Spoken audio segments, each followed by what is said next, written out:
नमस्कार विद्यार्थी मित्रांनो, TRTI, बार्टी, सारथी आणि अमृत अशा विविध स्वायत्त संस्थांमार्फत दिल्या जाणाऱ्या स्पर्धा परीक्षा पूर्व प्रशिक्षण कार्यक्रमासंदर्भात एक महत्त्वाचे अपडेट समोर येते.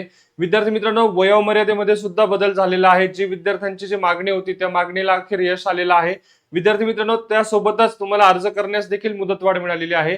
या संबंधीची संपूर्ण माहिती आपण या व्हिडिओच्या माध्यमातून बघणार आहोत. व्हिडिओ अतिशय महत्त्वाचा आहे, त्यामुळे शेवटपर्यंत नक्की बघा.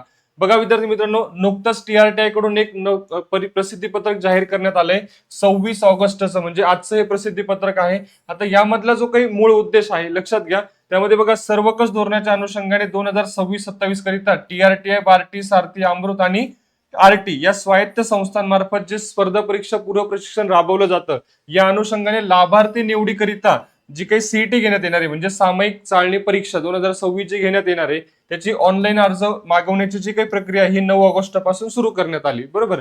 आता याच्यातला जो दुसरा पॅरेग्राफ आहे हा अतिशय महत्वाचा आहे. बघा, आता सदरच्या प्रसिद्धी पत्रकाद्वारे TRTI, बार्टी, सारथी, अमृत आणि आरटी या संस्थांच्या लक्षित गटातील पात्र व इच्छुक उमेदवारांना सूचित करण्यात येते की संबंधित संस्थांच्या विविध योजनांच्या लाभार्थी निवडीकरिता घेण्यात येणाऱ्या सीईटी साठी जे निर्धारित करण्यात आलेली जी काही वयोमर्यादा होती, कमाल वयोमर्यादा, बघा हा मुद्दा अतिशय महत्वाचा आहे. कमाल वयोमर्यादा 30 वर्ष वयोमर्यादा शिथिल करण्यात येत आहे.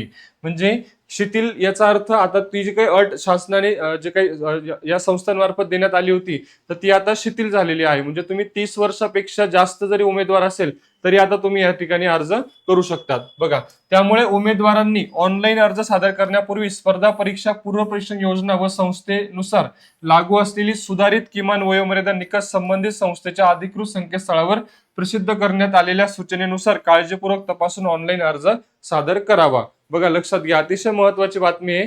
आता त्यासोबतच विद्यार्थी मित्रांनो, अर्ज करण्यासाठी तुम्हाला आता मुदतवाढ देखील मिळालेली आहे. बघा, आता तुम्ही किती तारखेपर्यंत अर्ज करू शकतात. बघा, तरी सदर ऑनलाईन अर्ज प्रक्रियेस दिनांक 4 सप्टेंबर 2026 रात्री 12 वाजेपर्यंत मुदतवाढ देण्यात येत आहे.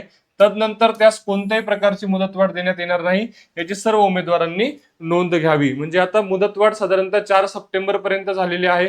खूप आनंदाची बातमी. ज्याही विद्यार्थी मित्रांनी अजून अर्ज केले नसतील त्यांनी नक्कीच अर्ज करू शकतात. सोबतच ज्यांची वयोमर्यादा 30 वर्षापेक्षा कमी होती किंवा 30 वर्षापेक्षा जास्त होती, त्यामुळे ते जे अर्ज करू शकत नव्हते ते देखील आता अर्ज करू शकणार आहेत. त्यामुळे नक्कीच याला आनंदाची बातमी म्हणता येईल. या आणि अशाच माहितीपूर्ण अपडेटसाठी चॅनलला नक्की फॉलो करा.